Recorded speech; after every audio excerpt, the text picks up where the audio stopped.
Rachel, thank you so much for inviting me to your studio, as it were.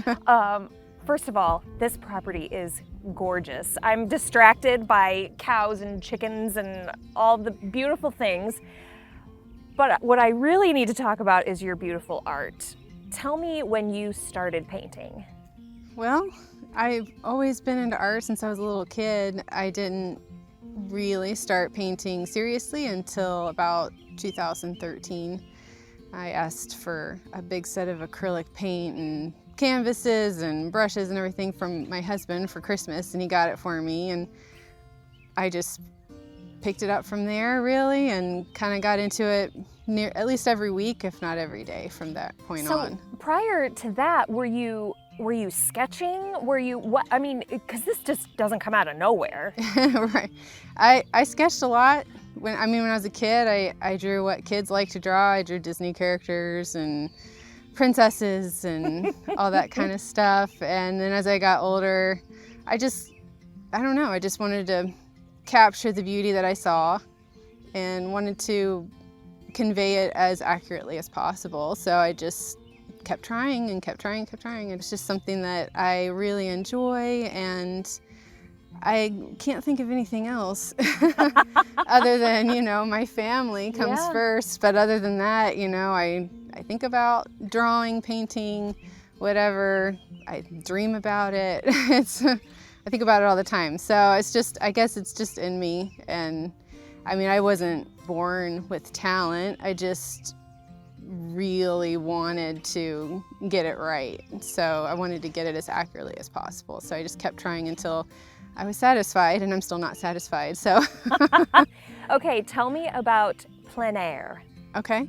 Plein air is basically painting outdoors. It's the French kind of coined the term. All it means is just painting outside and dealing with the bugs and the light changing and the rain and wild animals and the heat and the cold, the sunburn, the frostbite, all of that. So it's a little bit of a sport. And a lot of people do turn it into a sport. They'll hike for, hours to the mountaintops, and it's fun.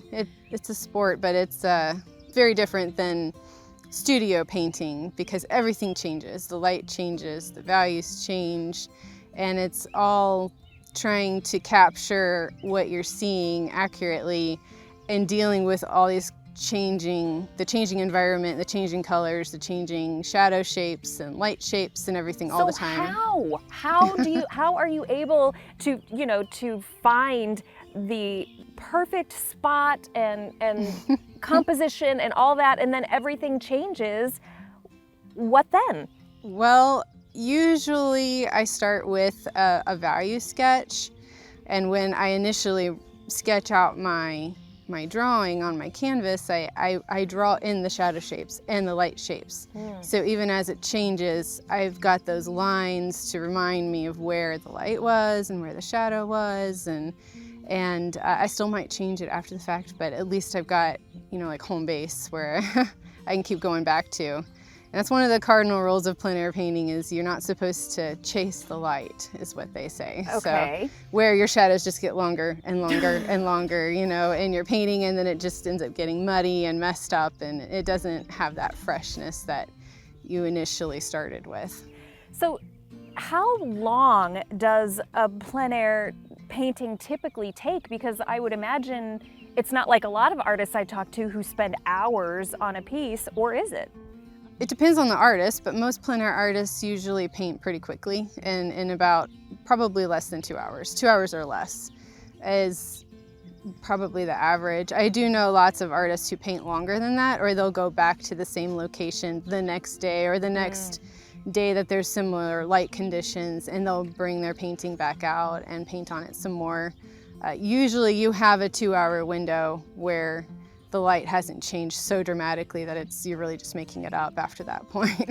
So I saw on your Instagram that you I don't know if all the time, but you have a tool that helps you with your composition. Tell me about that. Yeah, it's called a viewfinder. And it's just got little doors that you can fold down, and they're all different aspect ratios. So you have an 8x10 is a 3:4 aspect ratio. A square is obviously a 1:1 aspect ratio. So you just pick the ratio that you need for whatever panel size that you have, and you can hold it up and you can kind of see a scene framed up before you start painting, because it's hard to imagine what it would look like in a painting when you've got everything all around else. you. Yes. Yeah. Okay, so what is it about painting in the setting that is appealing to you? Because so many artists that I talk to, work from a photo or just from their brain. So what is it about being in the environment that is appealing? It's almost like a diary entry, because it's an experience, so you're capturing an experience that something that you see, something you feel, the wind and or the rain, or anything that might be going on. I am just always attracted to the light and how the light it filters through the trees, how the light falls on the grass, anything. I can paint anything as long as the light is attractive and very interesting to me. Color usually draws me. Is there a specific type of paint that lends itself to plein air, or is there only one that is used? Oh no, people use all kinds of mediums. Oil paint, acrylic, watercolor, gouache, pastel. There's a lot of different plein air artists. I think oil is typically your traditional plein air medium, just because that's what people used the most in the beginning of artistry. I don't know. And what is your preferred medium? Oil. I do use gouache outside sometimes though too, but those are mostly sketches and very small paintings. So many artists tell me that a big challenge is knowing when a piece is finished. Does being a plein air painter sort of eliminate that problem? Is it clear when you're done? I definitely have a feeling when I'm getting close to being done, and I have to judge whether or not, that last mark's gonna push it over the edge or not. So it is very much the same, but I don't think it's as difficult being a plein air artist to know when to stop, just because when the painting's working and it's done and it's reading well and it says what I want it to say.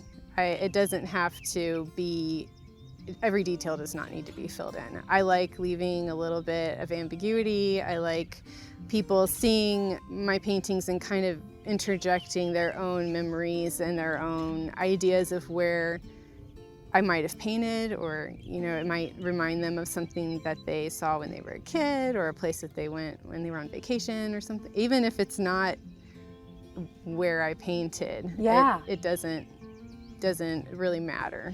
Oh, the sun is out. Yeah, I know we were talking. It's out to stay now. Yes, before we started shooting, it was so overcast, and you were saying you hoped that the sun would come out. Yeah. So you could paint. Yeah. I love that.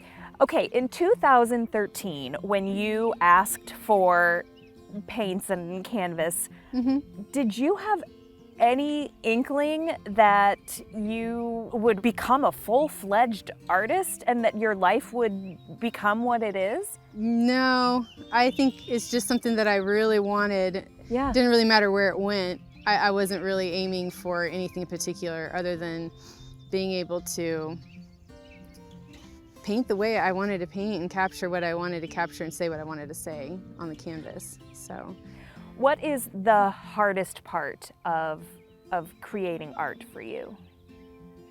The hardest part is probably just the unknown. When you get started on a painting and you want so bad to capture this scene a certain way, and is it going to come out right, or is it not going to come out right? And it happens both ways. so it can be a very good day or a very bad day. What's the best part of being an artist? I just like capturing beauty and getting it down on canvas, and I love seeing people look at my work and really be able to convey a memory or something that means a lot to them through that painting. And I like that people have such a personal response to my work. A lot of times it's very satisfying. Rachel, it has been so lovely to be out here on your property and to talk with you and really to dig into your work because it's just beautiful. Thank you for taking the time today. I really enjoyed it. Thanks for coming.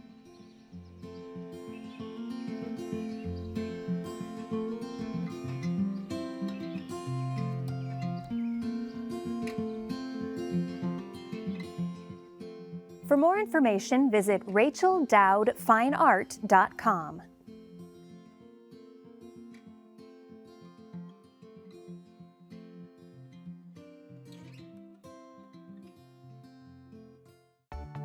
Arts in Focus on PBS Fort Wayne is funded in part by the Community Foundation of Greater Fort Wayne,